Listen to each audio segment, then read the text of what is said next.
Scott Sepkovic on the Fly Racing Racer X podcast. A fascinating story. So you mentioned Jason Lawrence, and I would say this is what you're known most for, right? Representing Jason. If the average fan, I would say.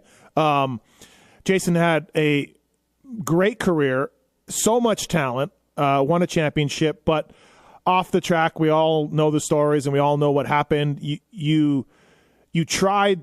From what I understand, I mean, there was a Fro hiring and a Rhino hiring, and there was attempts to try to get Jason to be a little more focused and be a little bit more, you could just back it down 30%, you can still have your good times. Any regrets about the way you personally handle Jason? Or, I mean, he makes his own decisions. This is not on you. But, do you wish you had done more or did more or tried to do more than you did to help Jason? I mean, I tried. I mean, I still try. Yep. I mean, I love Jason. Like, if he was my own, I'd probably would have killed him. If he was my son. But I mean, I love Jason. Yep. I mean, I truly, there's been a lot that we did together. I tell people this story that walking out of the bus door, and I mean, I did a lot of deals with Jeremy, and Jeremy's my great friend, and we're, every day we're, friends and blah, blah, blah. And it was exciting. Jeremy was always exciting. But I can tell you, walking out of the door with Jason behind him to go to the starting line, I knew it was going to be entertaining. I didn't know what we were going to get, but it was going to be exciting. I mean, it was going to be, whether it's I don't know if you remember Jacksonville when he just T-boned freaking Hepler. Oh yeah. He got fined $25,000 that night, or it's going off the track at Budds Creek over onto the amateur track, doing a couple laps in the middle of the moto, and then comes back on with Wyndham, and then they're doing heel clickers in the air and high fiving in the air. I'm like, what the hell? It's just like, what the heck, Yeah. Or going, coming out of the bus, and this is when he knew he was actually going to jail, and just consoling him, like going to the starting line, like, hugging him, like, Jay, it'll be all right, man. Knowing that it was crazy. Or the ankle bracelet around his, when he came out of jail, that it was never. And even just getting to the races was always entertaining. I mean, he flew one year, McGriddle, rest his soul, he's passed, his wingman, which was supposed to be his Manny that was supposed to keep him, somewhat ready to go. One day on the way to Washougal, I show up at the house, and they're outside in the driveway playing beer pong. Jason looked like freaking Bjorn Borg with a headband and his long hair. They're playing beer pong, getting wasted. I'm like, Jason, we got to go to Washougal. Yeah, we're going. We'll be fine. Yeah. Or going to Binghamton, and you land in Rochester. McGriddle's at the airport ready to pick him up. Jason's like, I'm here at the airport. Where the hell are you? I'm at the airport. Well, Jason actually got a flight to Rochester, Minnesota. Yeah. So he had to fly a red eye, get to Binghamton. So, I mean, just crazy stuff like that. Or staying, the night before Daytona, I was completely sober that year. Actually, I did 2-year, not that I'm a crazy alcoholic partier, but I just, I was like, all right, I'm going to be, not drink at all. And Jason, we're in Daytona. I'm in the bus. Jason's like, okay, it's Daytona, man. Can I go out for a little bit? I'm like, Jason, come on. This is your first race back after you've been suspended. Monster was paying Jason a boatload that year. He was the number one plate in West Coast. He got into a fight up in San Francisco. He was suspended. They fined his ass a bunch of money, blah, blah, blah. I'm like, all right, Jason, please just be back at the bus by 10. Well, 11 o'clock, 12 o'clock, 1 o'clock, 2 o'clock. I think he finally showed up in the morning, and there's more to it. We won't go there on this one.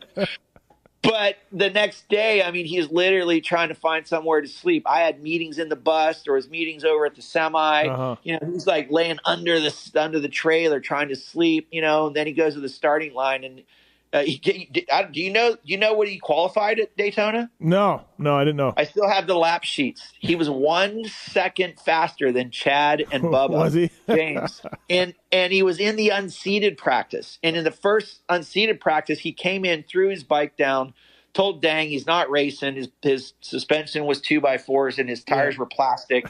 Threw his bike on the ground, went back to the bus, and I said to his grandfather and his mother, I'm like, you guys, you got to get him to race, man. I mean, I got everybody breathing down my back. This kid's getting paid all this money, A&P Pain and Boost Mobile. Yep. All these, big deals, big deals.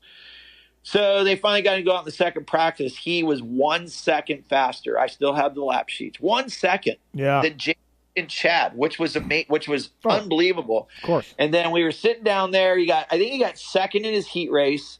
And then we're going to the main event, and everybody knew he was out the night before. Hill was with him, but Hill came back early, and they said, Jason's like, dude, I can't do 20 laps. And Hill's like, Jay, you'll be fine. You'll be top 10 if you just. And then the rest is history. He ended up leading 17 or 18 laps to the 20. And then they continued to drink Jack Daniels the rest of the night. There was Jack and Coke in his press conference can. So yeah, it's quite a story. He had so much talent, and he's so much talent, a lot of talent. The guy could ride, and he loved to ride a motorcycle. Like there's stories of him testing all day in the morning, and then leaving the Yamaha Troy guys, and then going to ride at Star West that afternoon. Like he just loved to ride a dirt bike. And he still does. That's all he does. Yeah. If you see his Instagram, he literally Yeah. posted up the other day, hey, I found a riding spot. We might have to run from the police, but it's a great spot. Like that's so him. Do you going back to my question, like do you regret the way, like I know you tried. I'm not saying you didn't, and everyone makes their own decisions eventually, right? You have to do that. But like did you do everything you could? Do you wish you did something else? There was times that I won't say that I wasn't, I tried, but then there were even times when, even I was maybe, not living correctly. And even Jason would call me out on, what are you doing? Are you drinking too much? Are you using drugs? Are you this or that? He always had concern for me, but I always had concern for him, but we didn't necessarily it's like, yeah. Well, and Jason too, he was like, you had to try to make it be his idea for him to, like, if it's my idea or it's your idea for him, it's like, oh boy, that you got to figure out how you make it his idea. And, but man, what an exciting, watching him ride, like even, my wife and my kids, my wife's not, she's not a big moto person, but she would always just be like, man, he's so exciting to watch, you know? Yeah. And he was just, and he loved cleaning people out. I'd go ride with him, and it would be like, he'd be trying to take me out. I'm like, Jason, I don't want to fall on the ground. I'm like, I'm old. Don't bring that over here. He loved taking people's front wheel out. I know. I've heard these stories. Yeah, absolutely. They would do that. That was their thing. Those kids would go ride together, and they enjoyed doing that to each other. But other people that wasn't in their little pack didn't enjoy it when you come in and clean their front wheel out, and they're laying in their face in the dirt. Yeah. So. He, like I said, if he just, he could have just backed it down, the off the track stuff 30% and kept a career going. He just didn't seem like he had any interest in doing it. And, he made a lot of money, and he could have made a lot more. And it's could have made a lot of money if you watch Tropic Thunder. A lot of money if you remember Les Grossman, great scene. But he could have made a lot of money in a G5. We used to fly around private jet, private plane here and there, not always, but it. I will say though too, it is unfortunate because they're definitely the AMA, FIM really broke his spirit. And, his fines in 1 year, he paid, it was $75,000 in 1 year in fines. Jeez. Who get, that's like, we're not in the NFL or NBA. It was, the fines, the money, was crazy. And then the suspensions and, I never forget. There was 2 races though. I didn't miss many of his races. It was up until the last year, 2010, that I started not going to all of them. I only missed 2. 05 is in Denver, but it was Redbud, 2008. I'm staying with my family. We're up in Big Bear. It's 4th of July weekend. I'm gonna stay home with the kids, and my phone with Jason never ever was off ever. It always sat next to the bed. It was either a taxi call because he's just getting out of jail. I needed to pay the taxi driver or something. And I get a call from John Ayers at 4 a.m. And I'm like, what the heck? My phone rings. He's like, your guy, he's in jail. I'm like, what? Well, then I called Dang, and Dang actually picks him up, and he's like, we're on our way to the track. I'm going to make practice. And then Dang's like, nah, there's a different plan. And they suspended him. That was at Redbud when he got into a fight with one of the fans. But, I mean, my phone was never, ever, ever off with Jason. No. It was always had to be on, because there was one incident where I said, about running from the police. You said that he would test in the morning, and he would. And they would then test, they would train, then they would go ride their pit bikes. Pit bikes were huge back then. Actually, Jeremy had a sick track behind his house there up on the 215, and I had bought a house right off of Scott Road for Jason, $500,000 house up there. Unfortunately, that was at the top, and then it crashed. But they would go ride pit bikes. So they're over in the schoolyard ripping around on their pit bikes, where a motorcycle cop comes over and is like trying to chase these kids that are all pro moto guys. Yeah. Well, I guess they're then dicing with the guy. I even think they take him out or something. And so then they rip over to the house. They go down the sidewalk. They rip, they hide. They go into my house. They close the door. Well, they're all looking out the upstairs door. There's like Joey Dobson. There's a bunch of moto kids. They're all over at my house. Video games all day. Dirt bikes morning, noon, and night. So they see this neighbor pointing to the police like down the street and to that house. Yeah. Well, I get a call from the lady I bought the house from, and she says to me, she's like, Scott, I got a call 3 times from the police. They told me to come out of my house. I've come out of my house. There's no police at my house. My husband went over to the house you bought from me. There's 10 cop cars. There's helicopters. There's flatbed trucks. Well, they had shut the power off to my house. They had already got in the garage, and they had all of the motorcycles, including my RM250 and one of my pit bikes.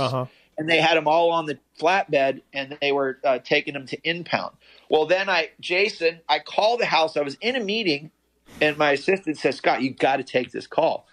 And I get on the phone with Jason, and I'm like, Jason, what the hell's going on? He's like, the police are here. The police are here. And I hear the door, boom, boom, boom. And I hear him open the door, and then you just hear him like tackle him. And then so Jason goes to jail for felony evasion.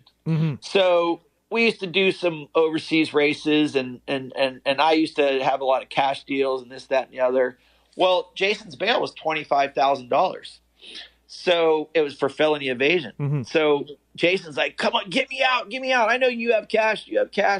So I go up there. Well, little did I know that, I always used to keep the money on the move for my wife, my great wife, Shanna, and I didn't realize that she nipped a couple hundred out of one of the packets.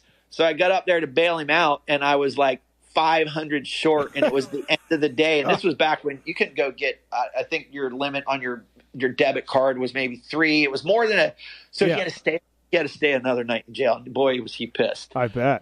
Oh boy. But I mean, it's just stories like that. You're like, Jason, it's crazy. It's amazing that he went to jail for what he did, because, there was a lot of other stuff going on. And then, he gets in a fight with his buddy and he bites his ear or whatever. And then he actually goes to jail for that. I was pretty surprised. Well, that was crazy, because it was